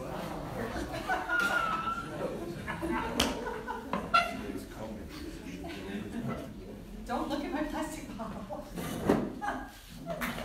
Look at all those plastic bottles over there. Throw them in the trash. I looked for a recycle bin. There is not a recycle bin in that room. All right, the last campaign is for mayor. Ladies first, Robert? Oh, yes, I'm starting. Very good. All right. Well, good evening, everyone. I will keep this as brief as possible. My name is Tammy Dana-Bastian. I've served as your mayor since August of 2017. I've been in city council since May of 2013. I'm a certified public accountant. I go through that budget with a fine-tooth comb. Every single person on council can attest to that, and every single person on city staff that's relating to finance. I've been in business world for over 37 years in a leadership role. I have a small business here in Rowlett that I've operated for 4 years. It's called Seniors Helping Seniors. It's a home care business for seniors, and I hire seniors to take care of seniors. I'm running basically on three major tenets. One is experience, another one is leadership, and another one is integrity. I have an incredible amount of experience in the business world and in operating with the city. I've been on a lot of boards and commissions, served for council, like I said, for 6 years, served in many of the different areas of the community, and I think that experience is real important. We have a mixture of experience and less experience on council. And it is very, very important when you're leading a city that you do have that experience. Leadership is another quality that is very important. I am an inclusive leader. I very much believe in making sure that all of council are heard and understood and have opportunity to be included, and that goes across the board with city staff also. And then last but certainly not least is the integrity. Everything I do with a very strong moral compass, whether it's in my personal life or as my role as a mayor or on city council. Every decision I make, every meeting that I attend, that is first and foremost is making sure we do it with a high degree of integrity. So I would appreciate your vote and turn it over to Robert. Good evening, my name is Robert Van Blumendahl. You can just call me Robert, but don't forget to put the 2 B's in Robert. My parents were Dutch, so I have this long name. I was born in Australia, so I have this good accent. And this girl, my wife over there, dragged me here to America, and I've lived here for 27 years. And I'm also now a US citizen since 2007. I purchased a failing travel agency here. We turned it around. We made it into a very successful one. We had 80 employees, independent contractors, and at the end we were doing $15 million. So we have a good experience with business and running a business. I take it from the 30,000 foot level, looking down on everything. I had agents working for me, so I didn't do everything myself. After that, or while I was on in the business, I joined the Chamber of Commerce. I became an ambassador. I was elected to the chairman of ambassadors. I even was asked to join the board, and Martha asked me to join the Keep Rowlett Beautiful, which I did because I'm all about our city as well.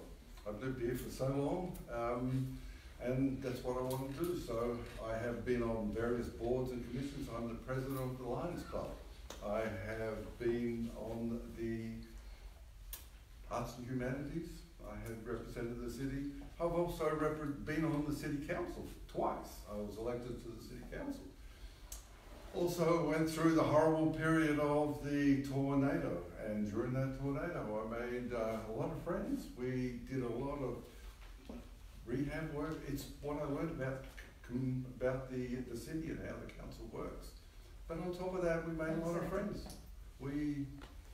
People helped each other, neighbours, became friends. We were not even neighbours before, picking up kids and doing it, and still we are friends. Thank you. All right.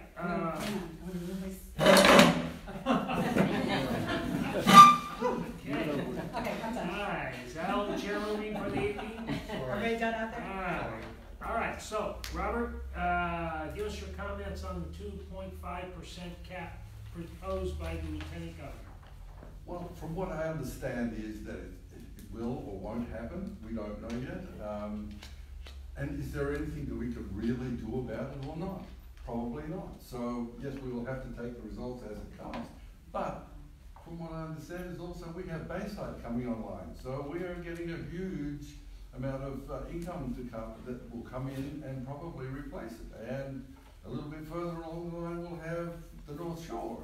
So we have other developments coming on board that will take up that money that we might or may or may not lose. Tammy? 30 seconds or 2 minutes?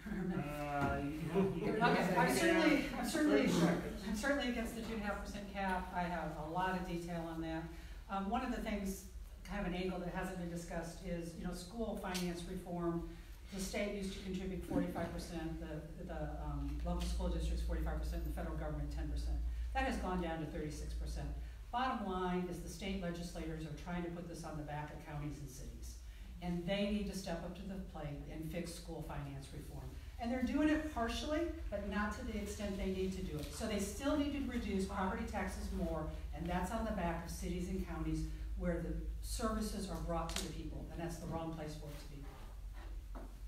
All right. I have a lot more to say. We won't give you more time. You can have mine if you want. I'm just reading off the questions, but I think you answered it. And I think Robert answered it too, if I understand Robert's answer. So, that being said, question. Tammy. Some citizens believe the Rowlett Public Library should be open on Sunday, just like the Rowlett Community Center. What's your opinion of that? Oh, I would love it if the library was open on Sunday. I thought it was very strange when I moved to this community that the library wasn't open on Sunday. There's some libraries in this country that operate on volunteer hours exclusively. So, maybe there is a way to do that, but we haven't found the budget dollars to do that up to this point in time, but I would support that if we could, absolutely. Robert?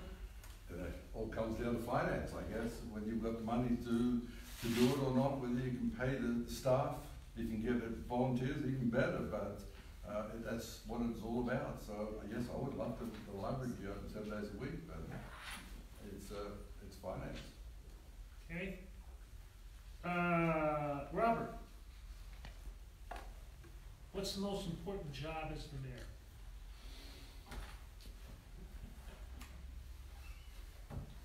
What's the most important job? Make sure that the city and everything in the city works well. All right, it makes sense. Everybody's happy. Everybody's good, and just make everybody happy within the city. I think that's the most important job. Tammy?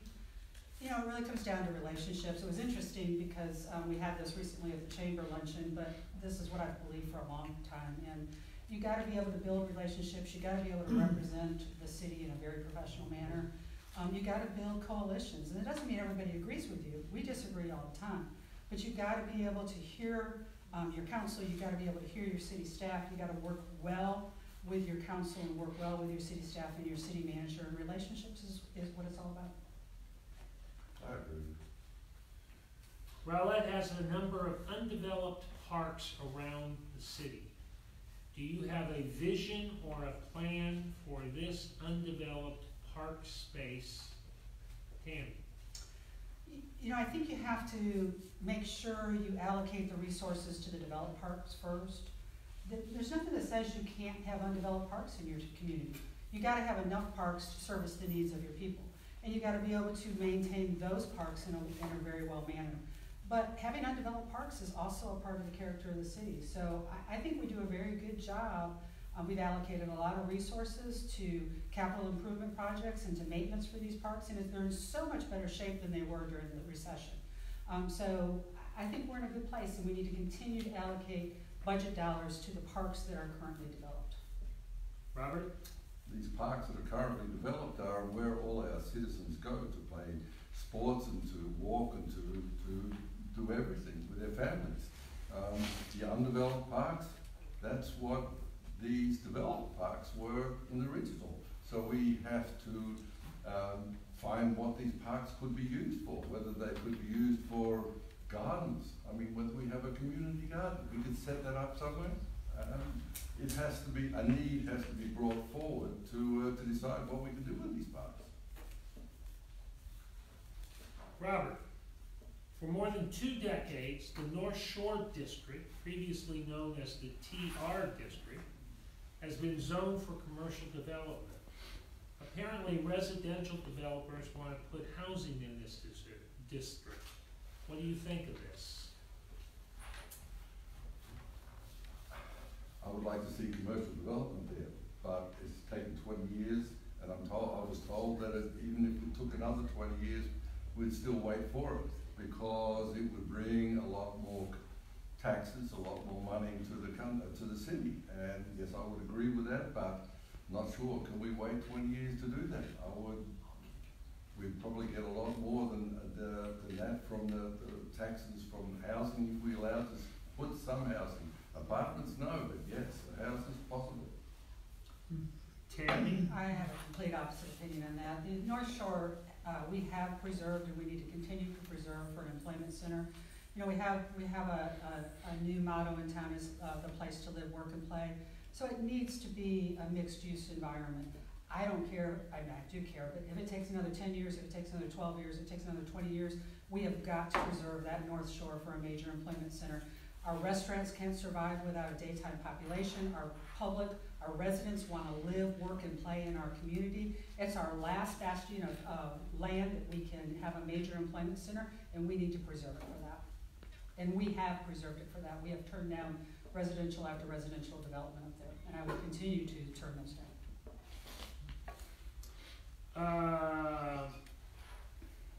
As a part of economic development, what efforts should be made to bring a school of higher education to Rowlett? Tammy? Well, certainly that is something that fits into our vision for the North Shore area. I would welcome that with open arms, absolutely. And we've approached higher education. Todd and I went on and the city manager went on a effort to bring in a higher education. So that's something that I think that would be very desirable for our community and something I would absolutely support. Robert? I would too. I would really encourage another higher education. I think we spoke about it one time also being down near the RCC, and there was a place set aside for it. But yes, I would heartily agree, because the citizens need it here rather than have to drive all over creation to get it. We need to bring it here to bring diversity and around that. All right, this is a question submitted by somebody, and it goes to Robert. And it says, you have minimized your previous experience on council and your role in approving the Bayside project. Are you currently critical of the city's efforts to adhere to the original Bayside plan? If so, what's your alternative? I would be 100% happy, elated, and grateful if the original plan that was decided for Bayside came to fruition. All right, Tammy, I guess if you have some rebuttal or I'm gonna use that 10 million to build the Crystal Lagoon. there you go. I just tied that up. Very good. Yeah, just throw in that issue about global warming. I know, don't go there. By the way, I'll give my share to the fountain and the trolley. All right. Well, questions from the audience? Back in the back. The gentleman in the glasses. That's it. You, sir.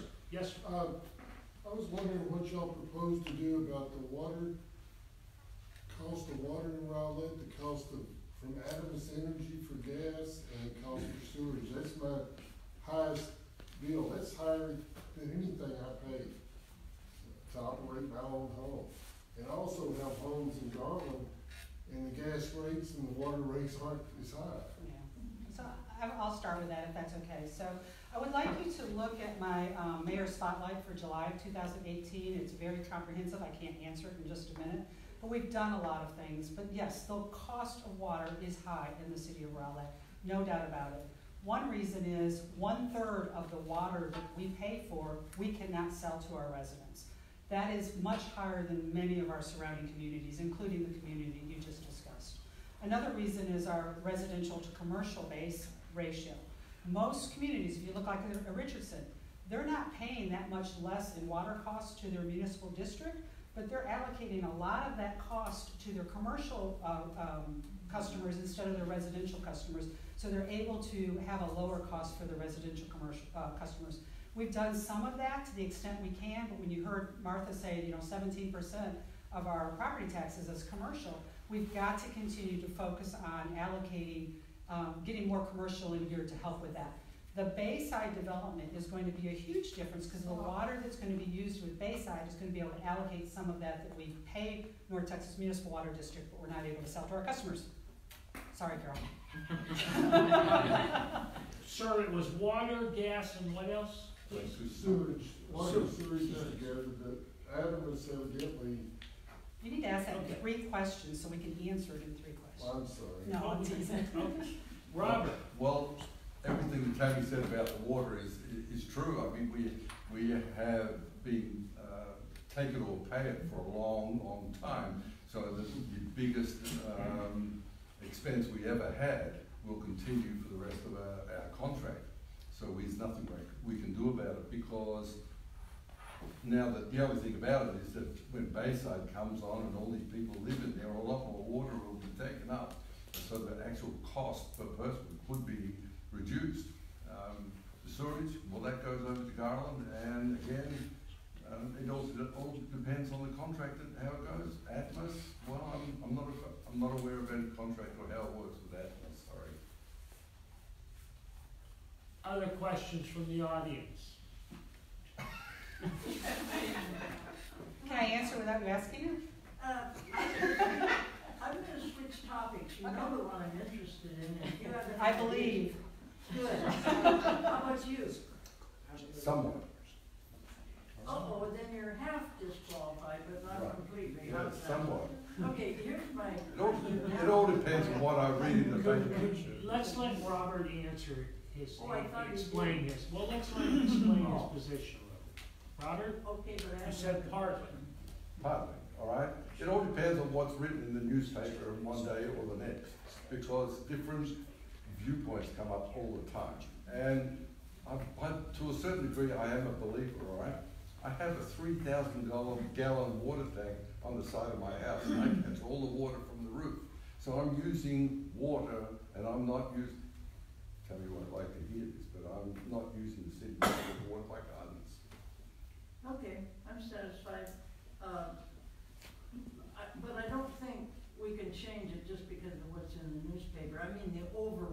overriding principle is what I was referring to. But what I want to ask you, are we trying purposely to be the fast food queen city of Texas or what?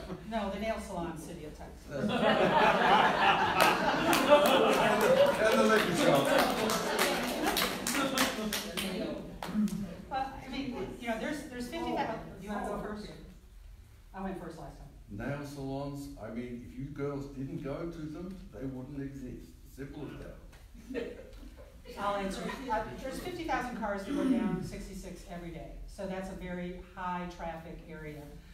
You know, we have overriding zoning in place. We can't dictate, you can't put a nail salon here, you can't put a fast food place here. We do control drive-throughs and special use permits. But that's a supply and demand thing, and we're trying very, very hard to bring, you know, quality, unique restaurants to various areas of our community. We're having some success in that area, so I'm very, very optimistic about that. But as long as 66 is a major thoroughfare, I think that's going to continue. There's a, never mind. Everybody swears about the new chicken places coming in. I've never been there. It's also a matter of just a better community. We don't have a lunchtime menu. So.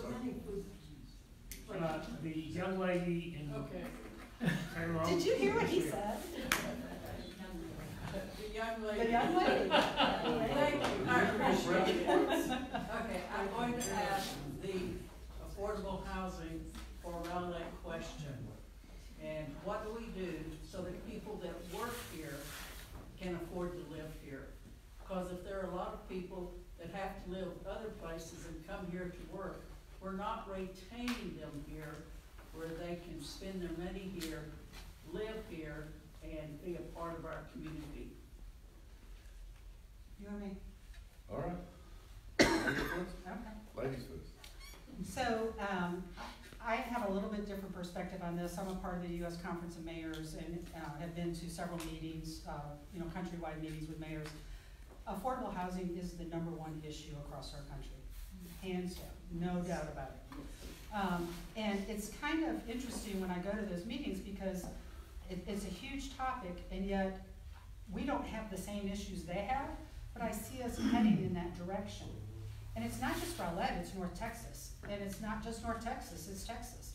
You know, you look at what California's gone through and you see what Texas is going through right now, and you kind of get a little bit nervous about where things are headed because they've priced themselves out of, you know, any affordability in California. We've got that same growth pattern and the same thing happening right now. So to answer your question, I have supported federal programs that bring tax credits to developers that will lower the cost of development, and they then have to pass that on to their tenants.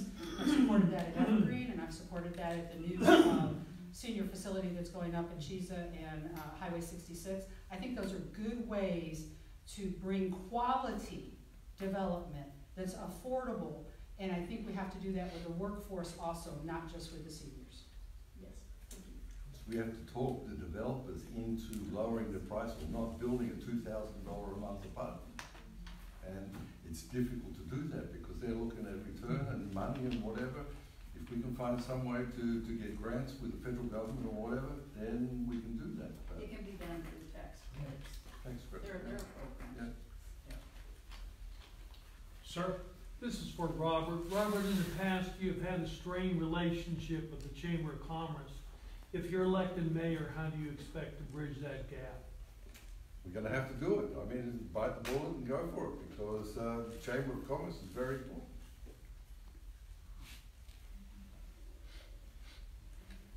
Any other questions in the back?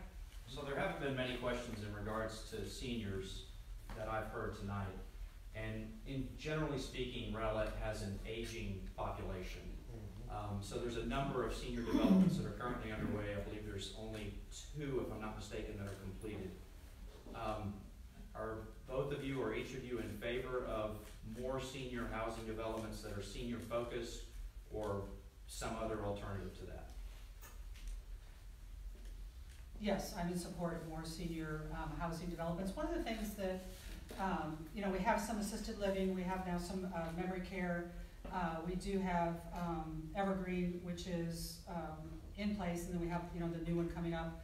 But we don't have, you know, independent living sufficiently in this community yet for seniors. So I would support more of that. I think we're getting pretty saturated in the assisted living and that area, but that market will determine that. That's just my personal feelings. But I do think we still have a shortage of affordable housing. You know, I want to live in a one-story with a zero lot line that's not 3,500 square feet. I can't find that in Rowlett.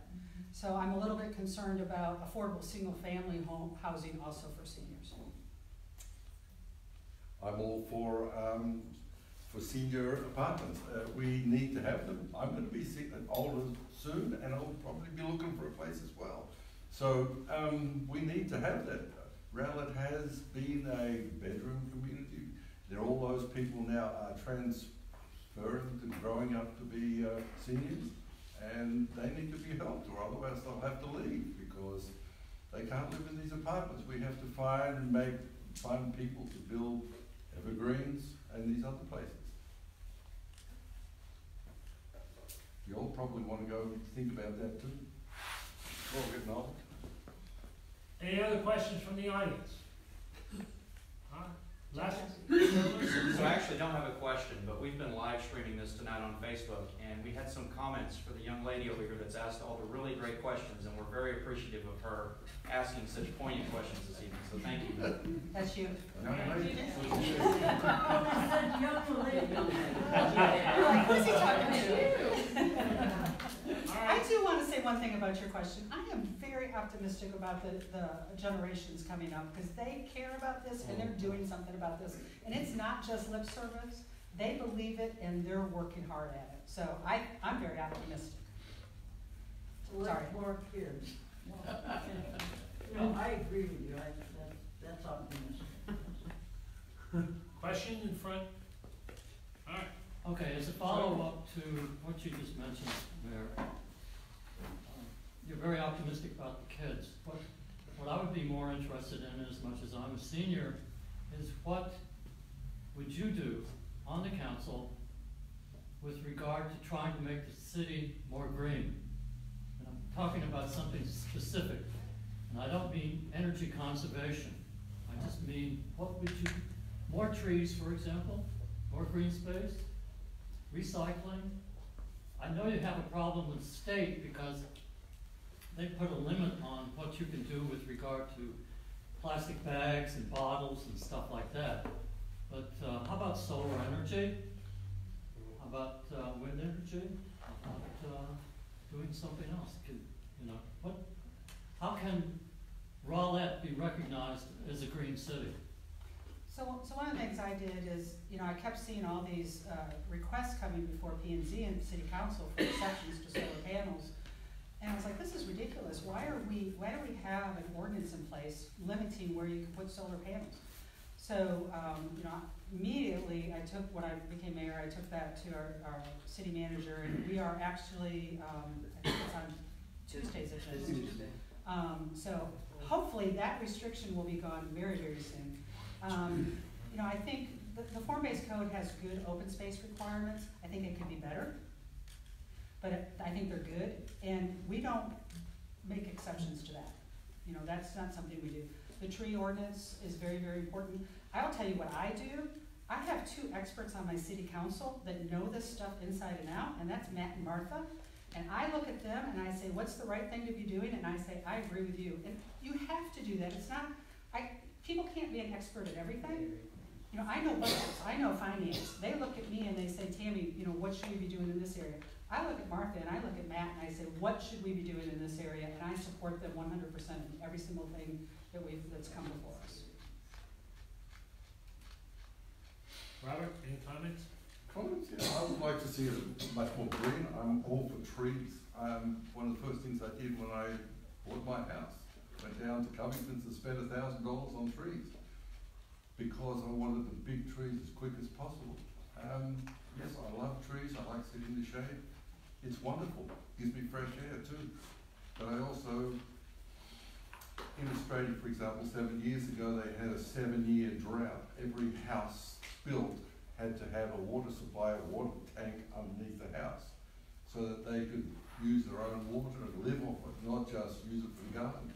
And I would be all for that here. I mean, it's so strange that nobody else has one of those tanks here. Cistern. No.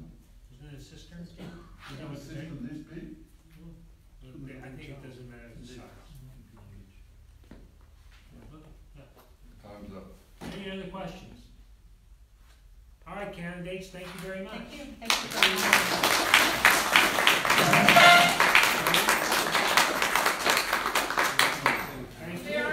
Thank you for everybody coming. Yeah, I want to thank everybody for coming, and I want to remind people that early voting starts on April 22nd, runs through April 30th, and the election is on May 4th, which is a Saturday. Okay, so just remember to vote.